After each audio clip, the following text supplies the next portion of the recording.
nos ofrecen protocolos para localizar el problema que el otro tiene, que muchas veces seguramente no es más que su respuesta a la angustia, a la existencia. Ni más ni menos. Pero partamos que hace falta un instante de preguntar por la existencia del otro, que es absolutamente singular, única, que no responde a un estándar y que podemos localizar si le trasladamos la pregunta. Seguramente tendremos su respuesta. Pero si evocamos el estándar y pensamos, maltrata al gato, como dice en la película, maltrata al gato o pelea con sus compañeritos, es violento. O si se mueve mucho en la silla, eso es impresionante, se mueve mucho en la silla, trastorno de ansiedad, hiperactividad. Yo pregunto, respetando esas nominaciones, les tengo mucho respeto, le pregunto a cada uno, y bien, sí, hiperactividad, aceptemos eso. Es un niño hiperactivo. ¿Y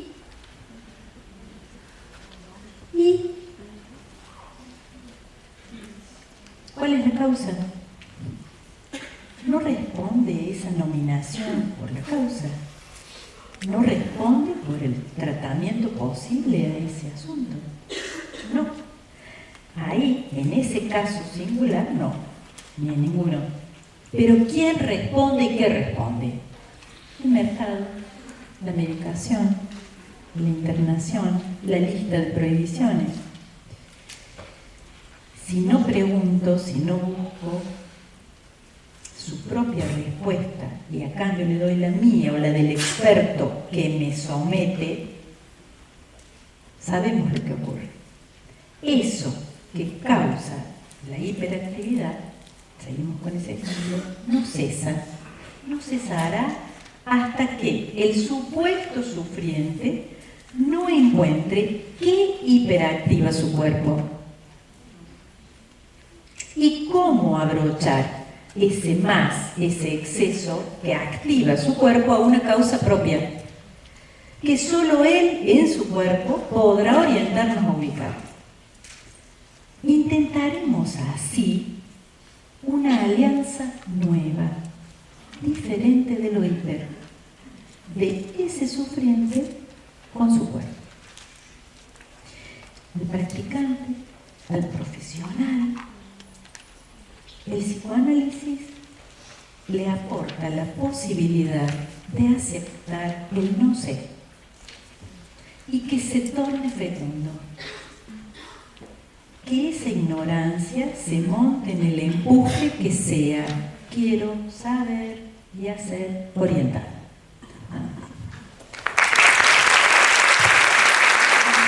Nayasa es adherente del CIEC y es directora del Centro de Atención Integral de Niños, que es un trabajo interdisciplinario de diversas disciplinas, que seguramente tenemos algunos acá. Trabaja con niños y adolescentes y participa en el Centro de Investigación y Estudios Clínicos, en CIEC, en el Departamento de Niños y en el Departamento de Política y Psicoanálisis. Entonces, ahora sí, Carolina. Bueno, yo quería tomar algunos puntos del trabajo de Ana y preguntar y abrir el diálogo.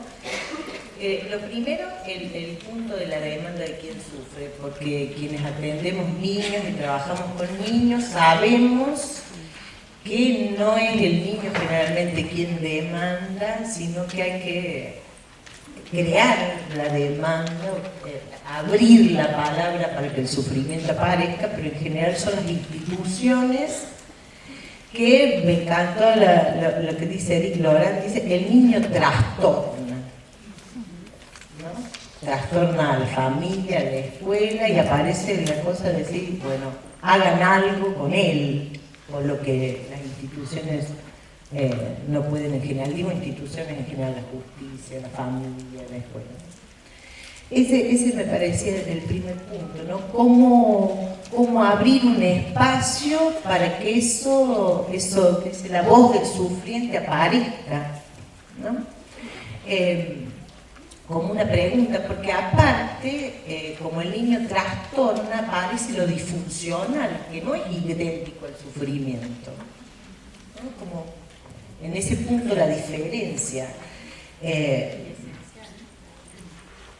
Claro, porque las clasificaciones dice esto se sale de la norma, lo vemos en la película todo el tiempo, lo que hace curva, lo que no va derecho, pero eso no habla del sufrimiento del sujeto. Porque ahí, Carolina, dirías que, y Ana, que podría meterse la cuña de lo que plantea muy bien tu trabajo acerca del discurso del bien, entre esa apreciación que me parece interesante entre el sufrimiento y la disfuncionalidad de algo. ¿Disfunciona para quién?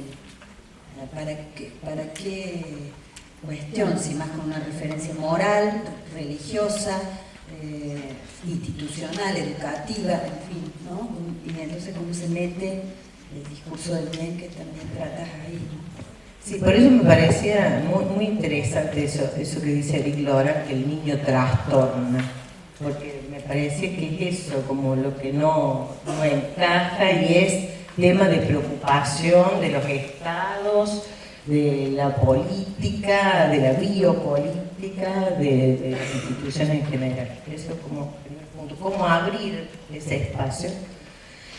Y en ese punto también se me ocurría el tema del tiempo, porque hay una urgencia.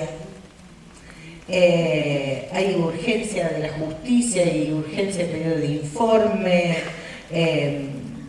¿Cómo dar el tiempo al sujeto, ¿no? Que se abra ese espacio, porque para el psicoanálisis el sujeto es sujeto del lenguaje, ¿no? ¿Cómo abrir ese espacio ahí? De vuelta a preguntarnos urgencias, ¿para qué? ¿Para qué estamos tan apurados? Yo quería hacer un pequeño recorte en ese punto, quería hacer un ejemplo. Recibo una consulta por un niño de 4 años, pedida por la escuela, y la demanda había mucho apuro por la conducta rara, ¿no? Y conductas estereotipadas y dibujos, producciones estereotipadas. Entonces, bueno, me llaman por teléfono y bueno, yo pregunto y me dice, bueno, y todo esto tiene como consecuencia el no cumplimiento de la currícula. Y yo, asombrada, pensé de qué currícula hablamos. Y la respuesta fue la prevención. Esto es preventivo, ¿no? La idea es pensar qué va a pasar con ese niño a los 6 años en primer grado, ¿no? Como si, y eso me permitía una cosa que aparece permanentemente en la película, hablar de la detección precoz, ¿no? La detección precoz. ¿Para qué? Como si no hubiese el imprevisto en la vida de los sujetos. Como si la contingencia no existiese, cosa que te toma Ana, ¿no? Si se pudiera, como si se pudiera detectar. Es mayor el tráfico, la trampa, como señalaba el trabajo de Ana. Hay elementos, saber la religión que va a tener por una célula, como dice el documental. Sí, me parece eso.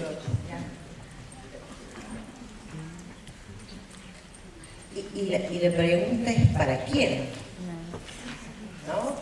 Pensando en los sujetos como, tomando el título de la jornada, el sufrimiento. El sufrimiento.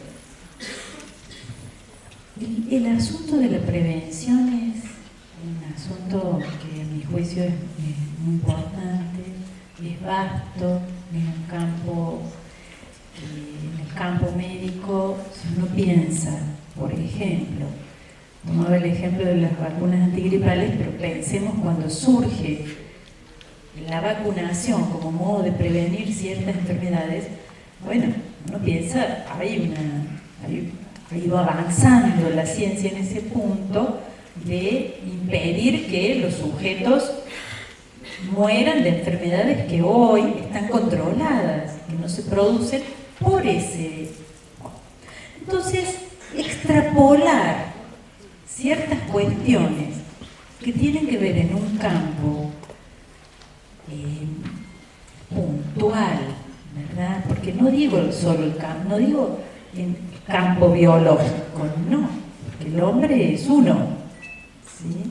Entonces, no se trata de ese terreno, se trata de otro terreno que tiene debajo de la barra, la escritura, de un formateo del hombre por el hombre mismo a partir del dominio, a partir del sometimiento, ¿no? No solo en las guerras esto se dirime,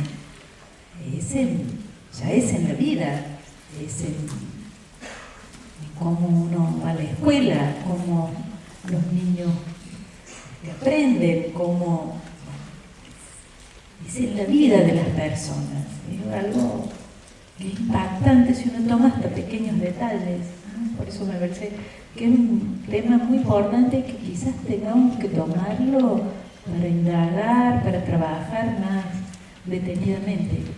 Por eso te preguntaba, Ana y Carlos, sobre lo del bien, porque me parece que reviste, se anuda al asunto de la prevención en el discurso común, vamos a decir así. ¿Quién podría decir que está mal el bien?